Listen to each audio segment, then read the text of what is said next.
And good Tuesday afternoon. My name is Ryan Belmore. I'm the owner and publisher of WhatsUpNewp. It is 2 p.m. here on February 16th. And good morning, Frank. How's that? Hey, well, it is. It's morning somewhere. How are you, Ryan? I'm doing all right. You and I are going to, for those that don't know, voting has already begun for a March 2nd special election in Rhode Island. And I'm talking to the majority of Rhode Islanders because looking at the data as of close of business yesterday, 942 Rhode Islanders have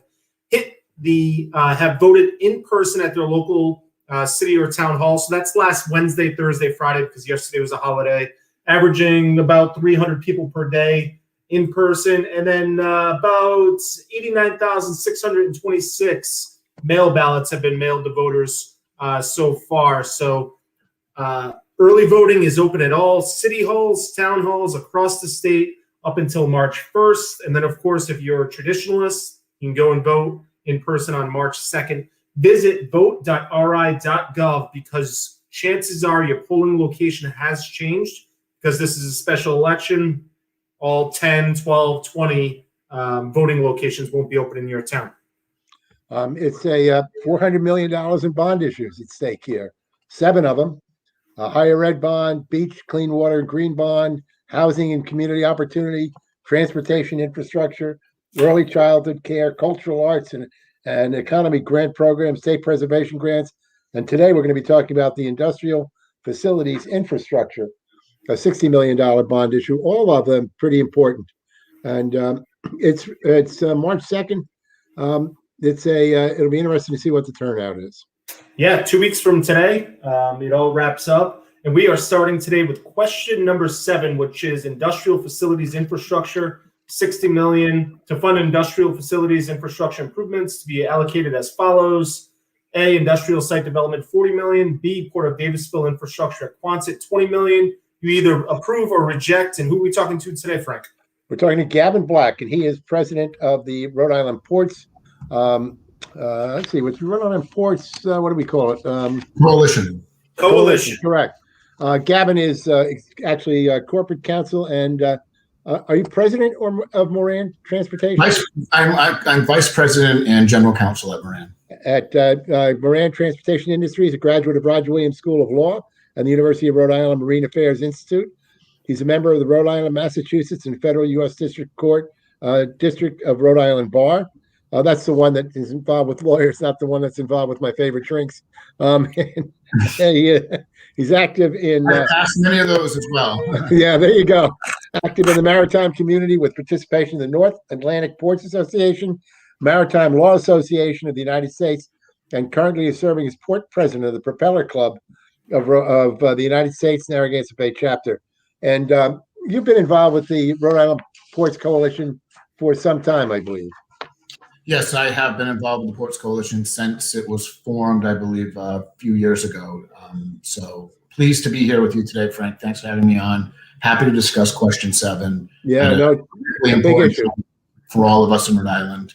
It's all the bonds are important, but this one really gives us a chance to protect one of our greatest economic engines and one of our best natural assets in our deepwater port. So I'm glad to hear that people are voting. I hope we get a great turnout for voting. We are, as we all know, sailing through some narrow straits right now as a state, and we need to invest wisely. So this bond is split into 2 sections, I guess, or it has 2 sections. $40 million. That it sounds to me like it's funding commercial sites throughout Rhode Island that I guess would be administered by the Quonset Development Corporation, and then $20 million into port improvements. Yes, that's correct. So going with the port improvements first, it's critical that we protect our world-class top 10 Ro-Ro port, which is a roll-on, roll-off auto carrier port, as well as some great project cargo that the Quonset team has captured in recent years, including but not limited to the really exciting opportunities in offshore wind development, which are going to require as much commercial port usage as we can find from Cape Cod all the way to Bridgeport, Connecticut. So if you look at that chart on a nautical map, that puts Rhode Island, Quonset right in the bullseye. So we expect that we're going to need to really reinforce Pier 1 to bring in some of those heavier components to World War I pier. It needs infrastructure upgrades and maintenance. We also want to add, very exciting to me, we want to add a new berth on Terminal 5 to bring in even more vessels than we can handle now at once. And then perhaps most importantly is that we need to do some maintenance dredging there, because of all the attractive features for a commercial shipping port in the super competitive global network of maritime trade, water depth is probably number one. So that's a critical first piece to question 7, is to protect that top 10 asset that we have in North America in our port at Davisville. And then we get the opportunity, which is equally exciting, is if we have a problem down in Davisville, it's that we've been so successful that when I started doing ships down there as a kid, we took one long dark road down to Davisville and there really was nothing at all there. And we would probably do maybe one ship a month if we were lucky. We would bring in one vessel. Now, 20 years later, with the addition of the intermodal connectivity, with the elevated on-ramps and off-ramps and all the businesses at the Quonset Park, we see a ship almost every single day in Quonset. So it really has been a proven success, and we've actually gotten to the point now where we're running out of space. It's a great problem to have. So we are looking to take the brilliant plan that Steve King and his team put together at the Quonset Business Park years ago with his site readiness program for industrial development, and give the opportunity to other communities in the state that might have an industrial business development project that could take advantage of some site prep and a really sophisticated team in Quonset for making that more attractive and competitive to bidders who might want to bring in business to Rhode Island. Now, Gavin, any idea of what communities those might be? How will those sites be selected? Those sites are going to be selected on the merits. It's going to be what site best benefits the state of Rhode Island in terms of jobs, tax revenue, private investment. It could be. One thing that I can tell you right now from direct knowledge is that our auto port has become so well reputed in the industry, and that's everyone down there, from the pilots to the tugs to the longshoremen, stevedores, and not least of all is the auto processor, NORAD, down there, which has attracted many different high-end auto lines like Porsche, Mercedes-Benz, because they do such a precise job in processing those vehicles and getting them ready to send to the dealer. And we're so close to so many high-end dealers in the Northeast Corridor that we're going to run out of space very soon, and we're going to need to expand just to capture some of the project cargo initiatives that we've got coming in addition to those RoRos. So that's something that could benefit any community that's on or near the bay and wants to get into doing some project cargo, but it could also benefit a multitude of other businesses that are just industrial site ready and want to share in the revenue stream that Quonset has demonstrated as a tremendous engine for the state of Rhode Island. I want to just get a little better understanding of these sites. So these are sites that a town or a private owner would come to Quonset for to seek your help in development of that site, or are these sites that the Quonset Development Corporation would buy and develop on their own?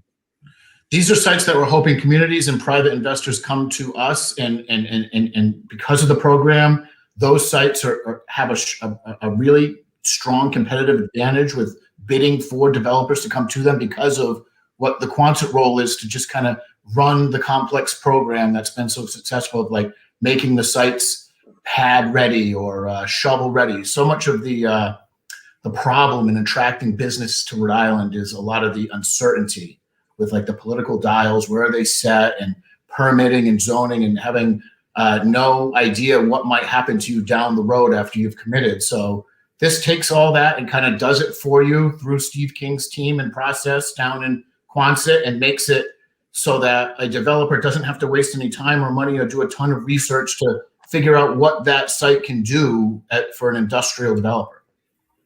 Do you see any disadvantages or advantages for we're coming from you from Aquinic Island today? Anything for Jamestown, Aquinic Island, Newport County Do you want to see those ports on the mainland of America, or could you see them coming up here around the island? Newport and Rhode Island, Newport County, I come to you from the far reaches of Newport County right now in my house in Tiverton. Tiverton. Okay. So, and I should mention, I also attended Salve Regina University. So I am a Newport County guy. I love Newport County's rich maritime heritage. We've got the Naval War College there. We've got, not far away is Roger Williams has a partner program with the University of Rhode Island with a Marine Affairs program, and the Northeast Marine Pilots, who are world-class sea pilots and make us very attractive, are located right in Newport. I'm sure you guys know, on Spring Street. And so our ro-ro vessels, those roll-on, roll-off carriers, the very best place to see those go by is Castle Hill. They go by almost like it's the Rock of Gibraltar right there every day, and it's a beautiful sight. And Jamestown, believe it or not, right off the Marine Superhighway, is one of the best protected and deepest water anchorage ports that we have for vessels all along the northeastern seaboard. It's very common to bring in a vessel to just anchor in Jamestown and have it lighter to either a barge or a smaller vessel to take some of the cargo off and bring it when like a vessel might be too deep or something like that. So there's a great role to play for so many of our ports throughout the state. I know that in offshore wind development, we have like unbelievable knowledge and expertise in boat building for specialized craft that are going to be involved with transferring crew and supplies out to these huge, vast sea lease areas that are 50, 60 nautical miles offshore. So it's going to be an entirely new industry that everyone's racing to capture a little bit of. New Bedford, Newport, Quonset, Providence. But I really do think that, as indicated by Ørsted's investment in making their operations center here in Providence, we're second to none. We don't have to take that back seat to Boston or back seat to anyone when it comes to maritime. We really do have all the right stuff to be a world-class player in the future development of the maritime industry. When I want to jump a little bit to the Davisville piece and the ports. By adding a berth and by improving the port, are you also looking at broadening the type of cargo that comes into Quonset? Yeah, so as a small business owner, I'm always mindful to never neglect the main thing. And the main thing for us down there is our world-class auto port. So we have the demand out there in the industry to make that even busier than it is now. It's just a matter of how many autos can we get on the pier at once and how many vessels can we safely dock there at once. So you've got that.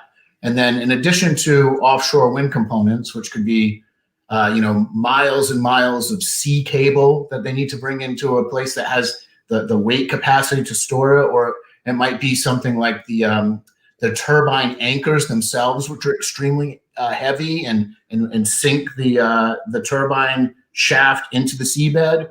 There are so many different project cargoes that Quonset could capture with just one more berth.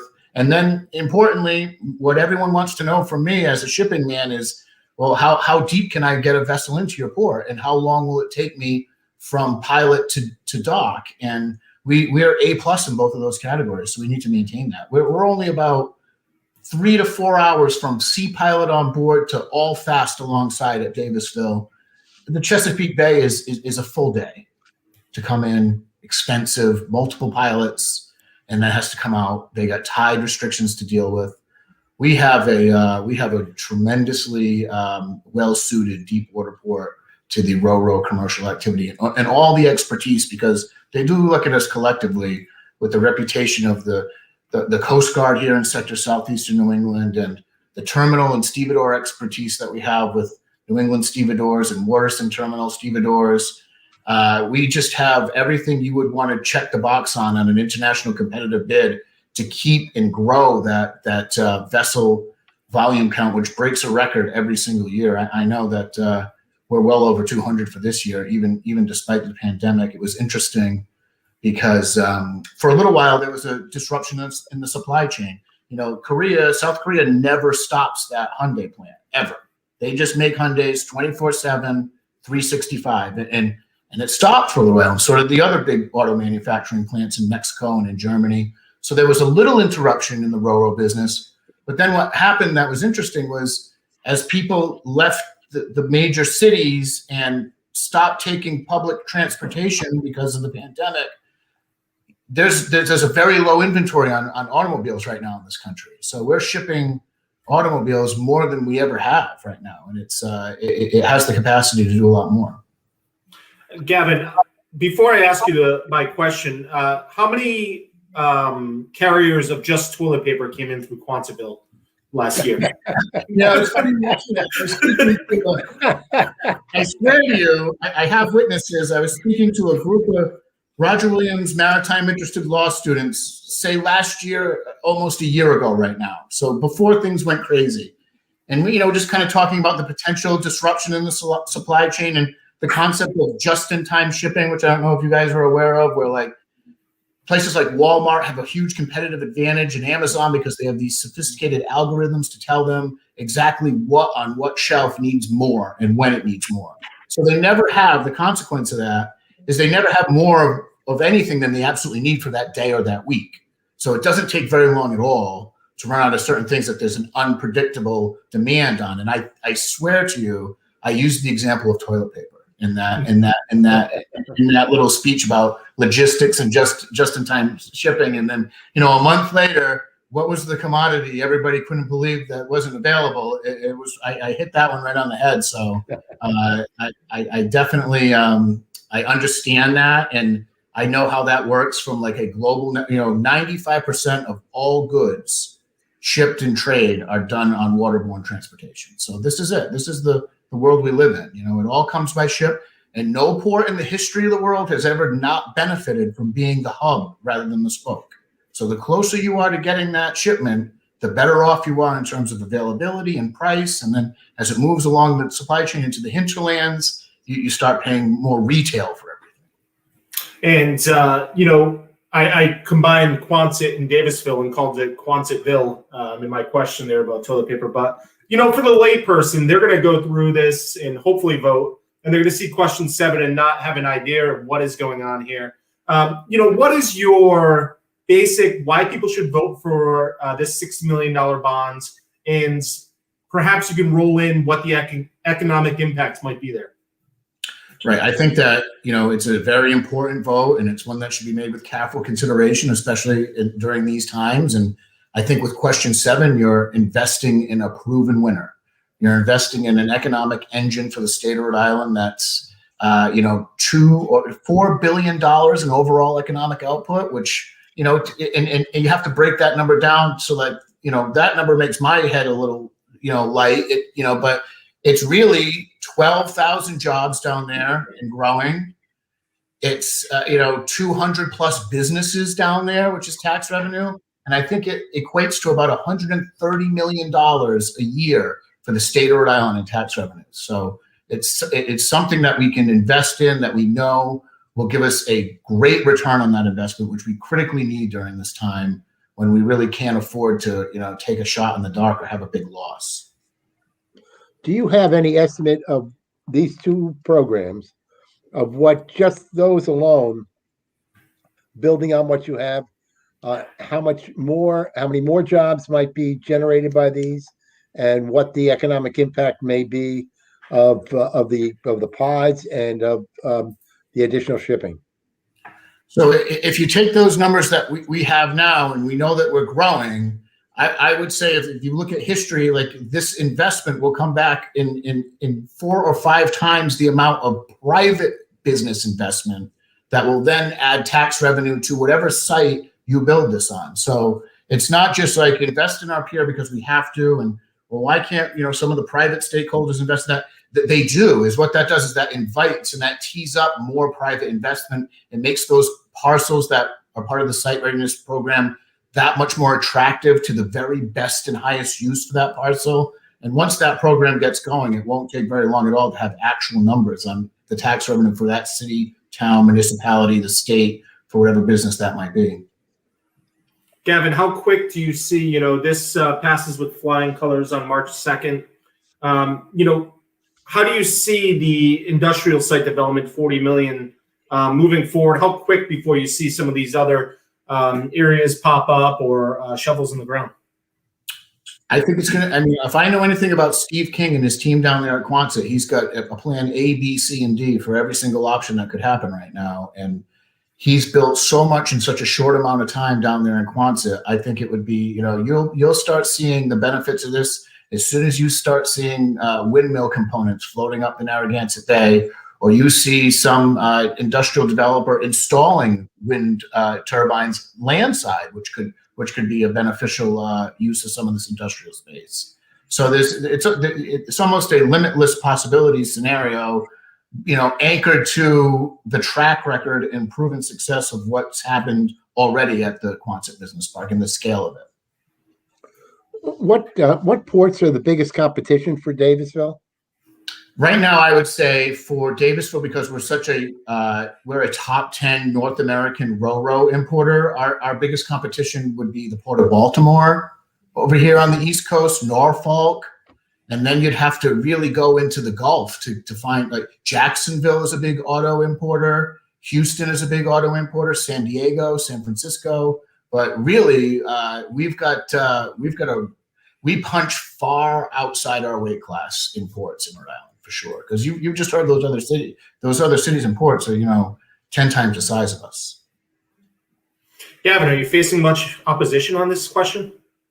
No, I gladly. It's more just curiosity and careful consideration, which I always invite. I love you know, informing the voters and letting them make a really important decision at a critical time with the best available information. So there hasn't been, I think Rhode Islanders understand in both of my experiences in working with this, that, you know, smart investment is critical to our competitive advantage and our tax base going forward. We have our neighboring states, Frank, you know, they're not in our class for ro-ro imports, but Massachusetts is investing millions and millions of dollars right now in dredging that harbor. And Connecticut has invested hundreds of millions of dollars in their overall port infrastructure because they know they want to capture some of this offshore wind activity as well.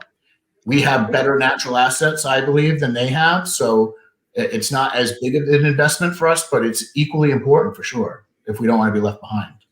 Is dredging a part of this?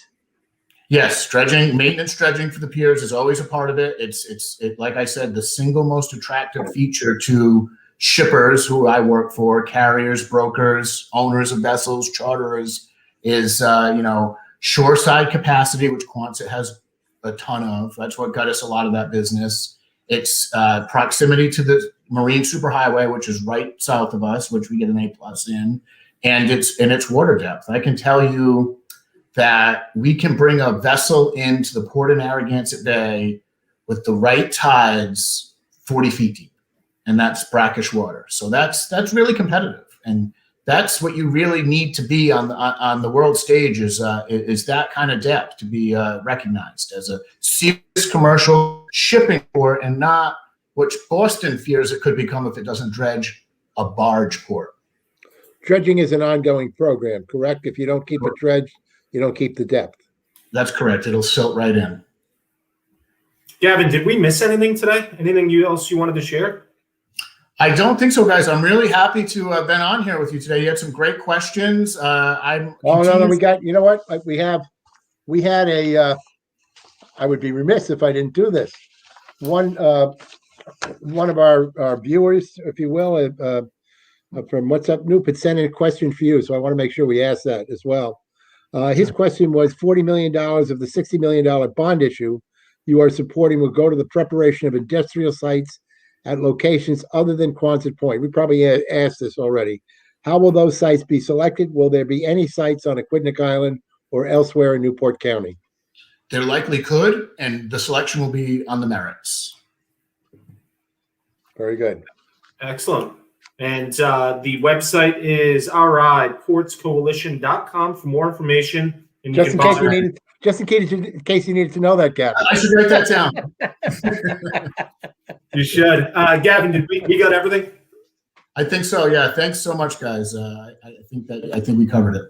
Thank you. All right. And we will talk to you again soon there, Gavin. And that is question number 7, which is industrial facilities infrastructure. Again, you can go and vote. If you requested your ballot by mail, it should be on the way. There are 89,626 of you ballots mailed to voters to date. And then you can go to your local city or town hall and vote in person during normal business hours from now through March 1st. On March 2nd, you can go and vote. Just visit vote.ri.gov to view your sample ballot ahead of time.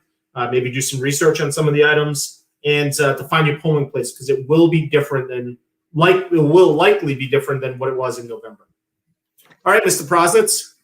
Just to remind people, we've got a busy schedule, but I wanted to just mention the bond-related videocast that we have. We'll have General Treasurer Seth Magaziner coming up on Thursday at 3 p.m., talking generally about the bond issues and I think addressing what I think is extremely important on everybody's mind, and that's whether we can afford them. And then on Monday at I believe 11 a.m. it is Brenda Clement from Housing Works RI. We're going to be talking about the affordable housing bond. All right, and we have about 8, 10, 12 interviews all lined up. If you want to keep up to date with what is coming our way, visit WhatsUpNewp.com. Sign up for our newsletter and get it in your inbox. You'll find all of the interviews linked there. You can watch them while they're live, such as now, or you can watch them anytime afterwards. So, all right, Mr. Prosnitz. Very good. Thank you, Ryan.